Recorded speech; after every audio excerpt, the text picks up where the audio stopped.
Hi guys, welcome back to my channel. So today we're going to be having another episode of Tipsy Talk.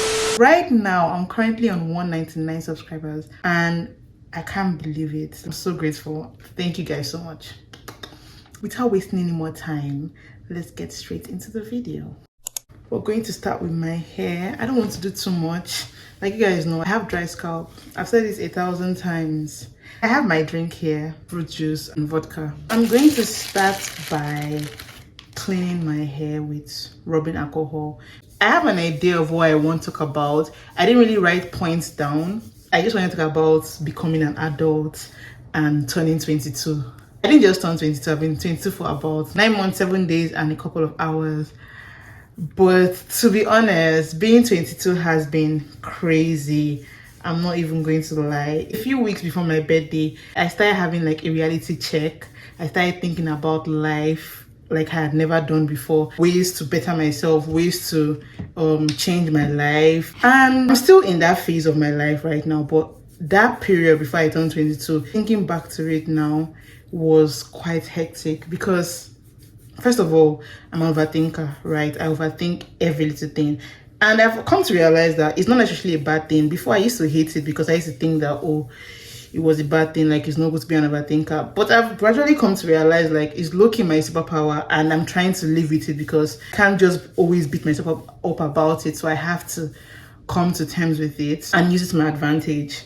When I started doing that whole thinking thing, it made me realize a lot of things about myself that I didn't know initially. I started feeling like I hadn't really been living my life. And I don't mean it in the sense where people say live your life, you only live once. I don't mean it in that sense. I mean it in the sense that it's like when I think back to things that happened in my life, right?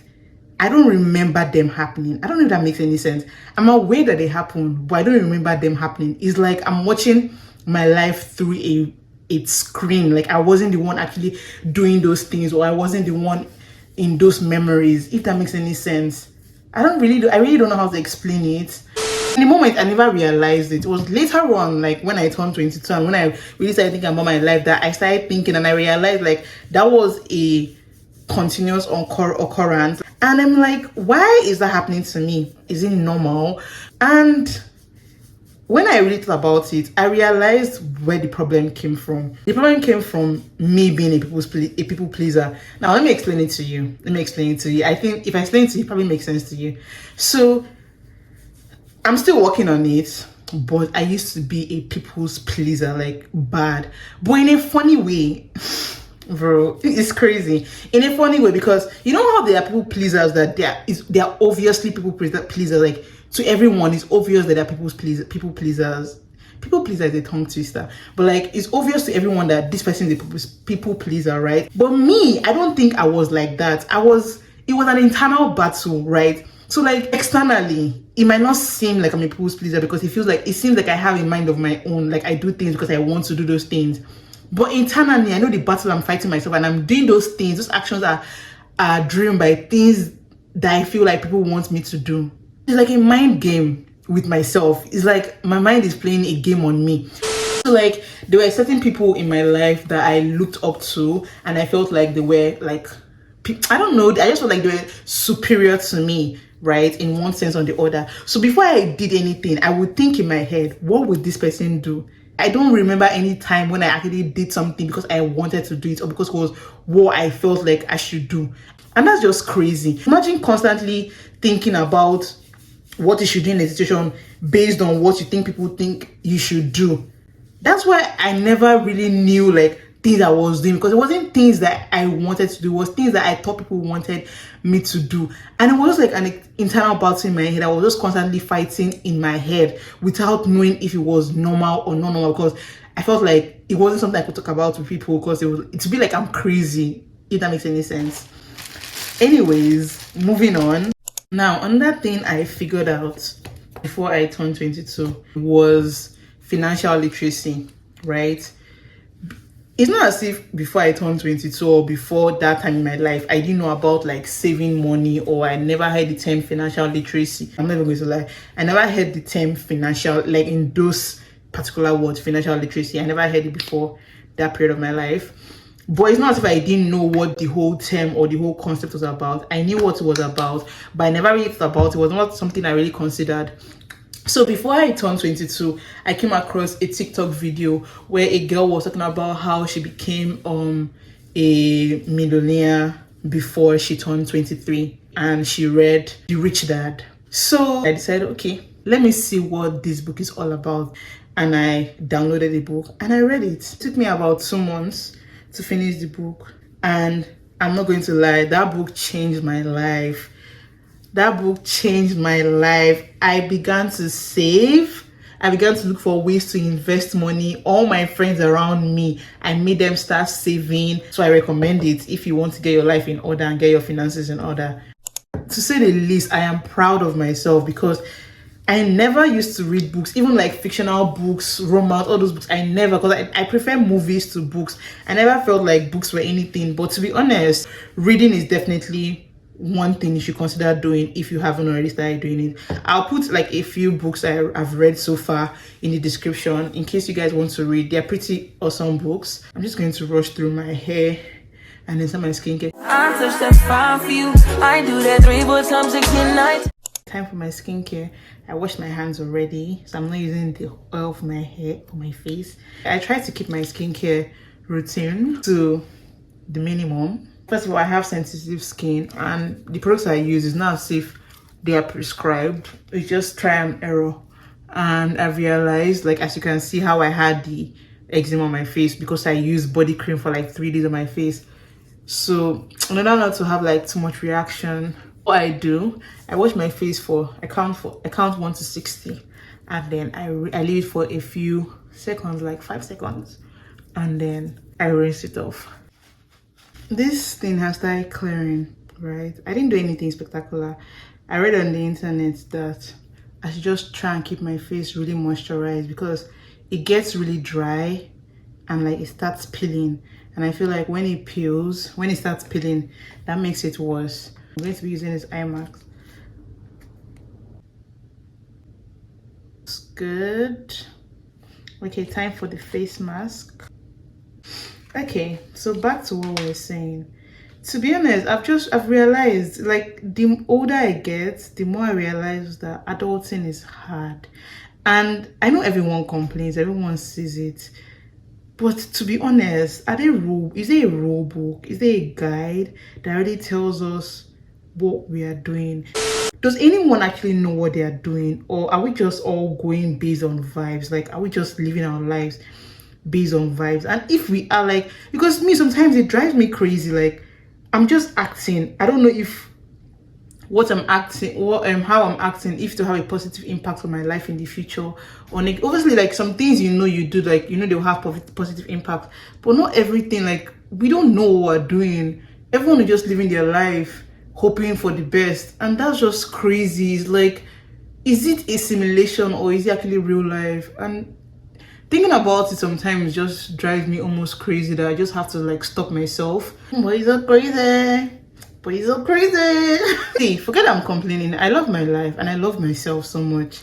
I can't even put into words how much I love myself because I entertain myself half the time. Like, I don't get my joy from any other place apart from like God, sha. But like, no other person adds to my joy but me. No one makes me as happy as I make myself. And for the longest time, that wasn't the case. That wasn't the case at all. It took time for me to get here. Well, not really. Let's backtrack a little bit. Growing up, I was one of those children that they locked up in the house. I never went anywhere. So I had to find ways to keep myself entertained, keep myself from getting bored. So half the time I was alone and I found ways to entertain myself. But the more I interacted with people, I started thinking that was weird. I started thinking that wasn't right, that you shouldn't be alone with yourself and be happy alone. So I got so into it that I felt like I couldn't be happy anymore except people were in my life. And guy, that's the worst thing you can do.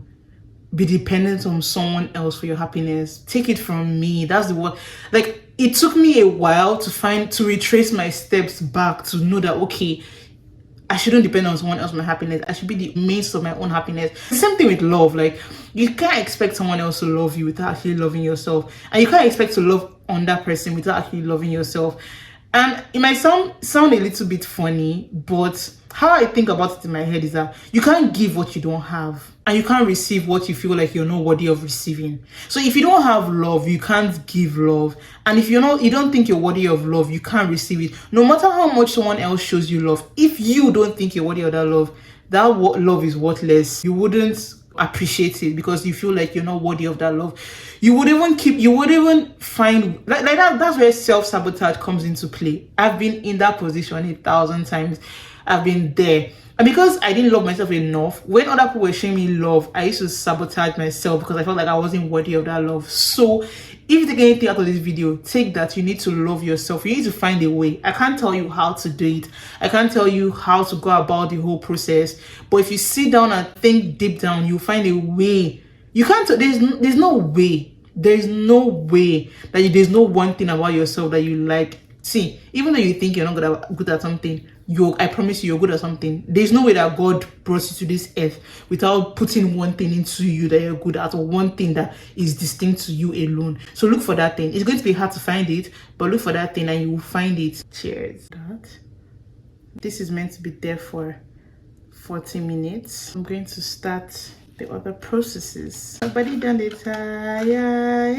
Make me good. Better. Anyway, I used to let the littlest thing. When I say the littlest thing, I used to let the littlest thing bother me. I used to be one of those people that used to drink Panadol for another person's case. But you know what? This new year, I told myself, I said, Angel, you're not going to let anything stress you. You're not going to let anyone stress you. I already stress myself enough. I feel like you might not understand this. Only if you're an overthinker, you understand this. As a personality trait, it's a full-time job on its own. Imagine now allowing other people stress me, or allowing other situations stress me. I guess what I just do is that, because obviously it's not that easy. Other things still stress me, other people still stress me. But I try to keep it, I try to reduce it all. If I don't need to be stressed, I don't need to be stressed. Once I know that I'm getting stressed, I tell myself that this thing is not that deep. Even if it's that deep, like, you can't change it. Like, I've come to terms with the fact that some things you can't just change. Stressing over those things would not change those things. A wise person once said that depression is worrying about things that already happened in the past. And things that happened in the past, you can't change them. Anxiety is worrying about things that will happen in the future. Now, you can't really alter the future. You can choose your decisions right now, choose what you do right now that would somewhat alter the future. But you doing what you're doing now, thinking to alter the future, you're not sure of what the future would be. So even if you worry from now to next year, you don't know what the future would be. And me, I'm very good at worrying. But I've come to terms that I don't know what will happen next. No matter how much I worry, whatever will happen. So I will do what I can do to the best of my abilities and leave the rest for God without stressing myself. Because if I stress myself and fall sick or something happens, life goes on. That's the bitter truth. Life freaking goes on. So if you're like me, an overthinker, you stress a lot, just use that logic that life goes on. You can't be in control of every situation. That's just how life is. So all you can do is just don't stress. Do what you can do to the best of your abilities. Anything worth doing is worth doing well. Point blank, period. Take these bad boys off. My toner. Niacinamide, 2 drops. 1, 2.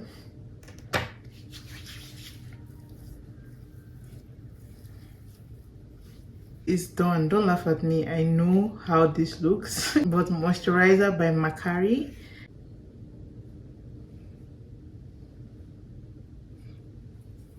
Followed by moisturizer by The Ordinary. A little goes a long way with this moisturizer. It's nice. I'm not going to put sunscreen, but this should do. My face is really moisturized. A little lip gloss.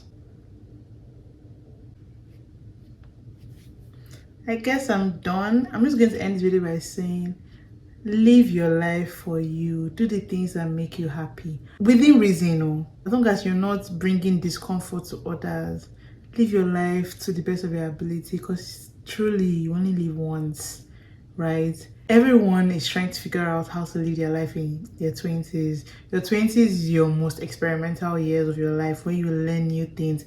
But at the same time, don't forget to invest into your 20s. It's not all about having fun and partying and living your life, but also remember to invest into yourself in your 20s. We've come to the end of this video. If you enjoyed it, please don't forget to give it a thumbs up, subscribe to join the family, and turn up your post notifications so you can see when I post a new videos. And check out my other videos. They'll be linked above the screen, right here or somewhere. Thank you for watching my videos. See you in my next video. I love you guys so much. Bye.